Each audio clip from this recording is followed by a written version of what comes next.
ಮೊದಲಿಗೆ ಶಿವಣ್ಣ ಅವರಿಗೆ ವಿಶೇಷವಾದ ಸ್ವಾಗತ. ಚೌಕಿದಾರ ಸಿನಿಮಾ ಮೊದಲು ಮಾತಾಡಬೇಕಾಗಿರೋದು ನಾವು ಸಾಯಿ ಕುಮಾರ್ ಸರ್ ಬಗ್ಗೆ. 50 ವರ್ಷ ಸಿನಿಮಾಗೆ ಬಂದು, ಕರೆಕ್ಟ್ ಅಣ್ಣ? ನನಗೆ 50 ವರ್ಷ ಈಗ ಹುಟ್ಟಿ, ಅಂದರೆ ನಾವು ಹುಟ್ಟಿದಾಗಲೇ ಸಿನಿಮಾಗೆ ಬಂದಿರೋರು, ಅವ್ರ ಬಗ್ಗೆ ನಾವು ಮಾತಾಡೋಷ್ಟು ದೊಡ್ಡವರಲ್ಲ. ಕನ್ನಡದಲ್ಲಿ ನನಗೆ ವೈಯಕ್ತಿಕವಾಗಿ ತುಂಬ ಜನ ಹೀರೋಗಳಿಗೆ, ಬಹುತೇಕ ಹೀರೋಗಳಿಗೆ ಅವರ ಹಿಟ್ ಸಾಂಗ್ಸಲ್ಲಿ ನಂದು ಪಾಲಿದೆ ಅಂತ ಒಂದು ಖುಷಿ ಇತ್ತು. ಯಾವಾಗಲೂ ಒಂದು ಕೊರಗಿತ್ತು, ಸಾಯಿ ಕುಮಾರ್ ಸಾರಿಗೆ ನಂದು ಯಾವುದೂ ಹಿಟ್ ಇಲ್ವಲ್ಲ ಅಂತ. ಅದು ಈ ಸಿನಿಮಾದಲ್ಲಿ ಈ ಹಾಡು ಮೂಲಕ ನನ್ನ ಆಸೆ ಈಡೇರ್ತು. ಅದು ಒಂದು ಎಮೋಷ್ನಲ್ ಆದಂಥ ಹಾಡು, ತಂದೆ ಬಗ್ಗೆ.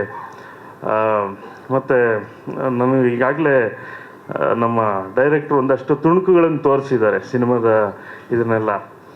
ಧರ್ಮಗೆ ಇದೊಂದು ತುಂಬ ಬೇರೆ ಥರದ ಪಾತ್ರ. ನಾವು ಒಬ್ಬ ಕಲಾವಿದನಾಗಿ ಧರ್ಮನ ಇನ್ನೊಂದು ಅವತಾರದಲ್ಲಿ ನಾವು ನೋಡ್ಬೋದು.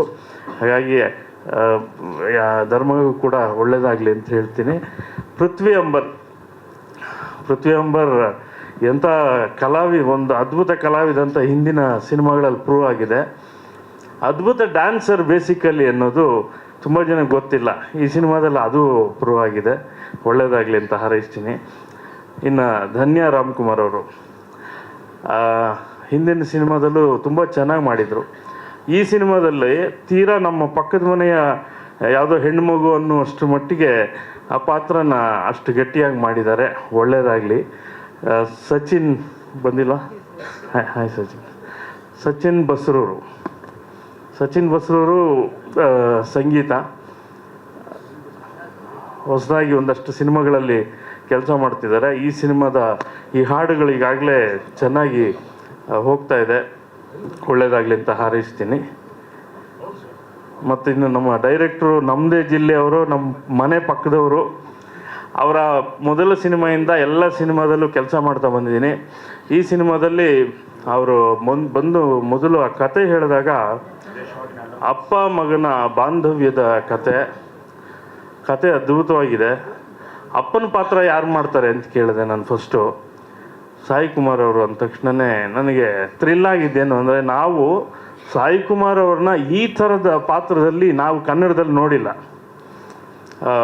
ಅವರ ಅಗ್ನಿ ವೇಷಗಳು ಗೊತ್ತು ನಮಗೆ, IPS ಆಗಿ ಪೊಲೀಸ್ ಆಗಿ ಗೊತ್ತು. ಆದರೆ ಈ ಸಿನಿಮಾದಲ್ಲಿ ಅವರ ಅಭಿನಯ ಇದೆಯಲ್ಲ, ಬಹುಶಃ ಇಲ್ಲಿವರೆಗಿನ ಸಾಯಿ ಕುಮಾರ್ ಅವರ ಕನ್ನಡ ಸಿನಿಮಾ ಮಾತಾಡ್ತೀನಿ ನಾನು, ಈ 50 ವರ್ಷಗಳಲ್ಲಿ ಅವ್ರು ಏನು ಕನ್ನಡ ಸಿನಿಮಾ ಮಾಡಿದಾರಲ್ಲ, ಆ ಎಲ್ಲ ಸಿನಿಮಾಗಳಿಗಿಂತ ಭಿನ್ನವಾದ ಮತ್ತು ಅದ್ಭುತ, ಅವರೊಳಗಿರುವಂಥ ಅದ್ಭುತ ಕಲಾವಿದನನ್ನು ಪರಿಚಯಿಸಿರುವಂಥ ಸಿನಿಮಾ ಇದು ಅಂದರೆ ತಪ್ಪಾಗಲಿಕ್ಕಿಲ್ಲ.